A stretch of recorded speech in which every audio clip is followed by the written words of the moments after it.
Salam dan bahagia, Ibu Bapak Guru. Perkenalkan, saya Eka Junaidi dari SMK Negeri 2 Lumajang. Izinkan saya untuk menyampaikan aksi nyata topik mengapa kurikulum harus berubah. Sebelumnya, kita harus tahu dulu apa itu kurikulum. Sebenarnya sampai saat ini belum ada pengertian kurikulum yang mengikat secara universal. Pengalaman belajar murid mulai dari awal sampai akhir nyatanya bukan hanya sekedar itu pengertian kurikulum. Kurikulum itu kompleks dan multidimensi. Kurikulum diibaratkan jantungnya pendidikan. Ketika jantung itu lemah, maka peredaran darah ke seluruh tubuh akan menjadi terganggu. Wright Taylor berdasarkan bukunya The Basic Principles of Curriculum mengungkapkan setidaknya ada 4 komponen dalam kurikulum. Yang pertama, tujuan, yang kedua, konten, yang ketiga, metode atau cara, dan yang keempat, evaluasi. Apa peran dan fungsi kurikulum?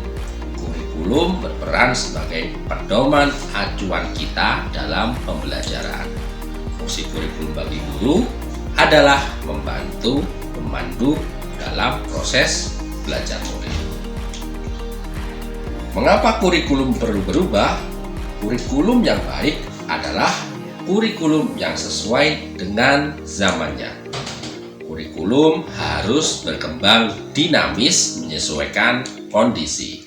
Kurikulum tidak dapat dipergunakan dalam satu waktu secara terus-menerus karena dunia terus berubah. Kurikulum harus berubah sesuai dengan perkembangan zaman. Apalagi saat ini, pengetahuan dan teknologi informasi telah berkembang semakin maju. Dunia pendidikan sebagai pilar utama dalam membangun bangsa juga harus ikut berubah.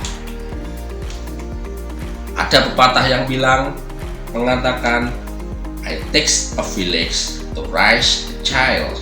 Pepatah ini mensyaratkan perlunya peran orang tua, masyarakat, dan sekolah dalam mewujudkan kurikulum yang berpihak pada murid. Bagaimana cara mengubahnya? Kurikulum dirancang untuk kebutuhan peserta didik. Agar dapat mewujudkan secara keseluruhan atau seluruh kompetensi yang diharapkan dari kurikulum, semua pihak harus berkolaborasi secara maksimal. Misalnya dengan cara guru terus belajar memfasilitasi pembelajaran yang sesuai, orang tua harus memahami perkembangan kebutuhan peserta didik, masyarakat tetap menjaga kondisi perkembangan peserta didik dengan didukung pemerintah pusat dan daerah. Semua yang bergerak di bidang pendidikan harus menempatkan kebutuhan, pendapat, pengalaman, hasil belajar, serta kepentingan peserta didik sebagai rujukan utama. Sejatinya, kurikulum dirancang untuk peserta didik. Mari kita tetap bersemangat menghadapi dan menjadi bagian dari perubahan ke arah yang lebih baik. Tetap semangat, terus belajar meskipun sudah mengajar. Merdeka belajar, merdeka mengajar. Terima kasih, semoga bermanfaat. Wassalamualaikum warahmatullahi wabarakatuh.